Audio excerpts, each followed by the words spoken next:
Hello বন্ধুরা, আমার নাম বিজয় মণ্ডল। তো আমরা এসেছি এখন মহাকুম্ভের মেলায়। সেটা এসেছি কালকে, এসেছি 26 তারিখ। 26 তারিখে আমরা এসে কালকে স্নান করলাম। স্নান টান করার পরে এখন দেখো আমরা এখন রয়েছে সঙ্গম ঘাটে। সঙ্গম ঘাটে কিছুক্ষণ স্নান করলাম, তার কিছু মুহূর্ত ফটোটা আপনাদের আমরা শেয়ার করছি। আর বলতে চাই, যারা যারা এখনো পর্যন্ত যারা আসুনি মহাকুম্ভ মেলা স্নান করতে, অবশ্যই এসে স্নান টান করে দিও, খুব ভালো লাগবে, টাইম এমনি কেটে যাবে।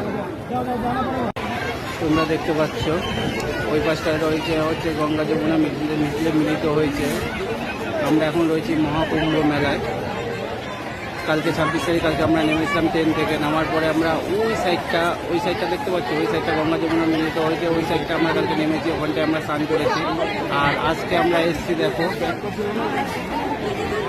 সঙ্গম ঘাটে। আর সঙ্গম ঘাটের ভিড়টা দেখো। সঙ্গম ঘাটে আমরা এসেছি। সঙ্গম ঘাটে আমরা একটু আগে স্নান করলাম, হচ্ছে এই জায়গাটা দেখছো, এই জায়গাটা আমরা স্নান করলাম। তো এখানে সেই ভিউজ, সেই লোকেশন মহাকুম্ভ।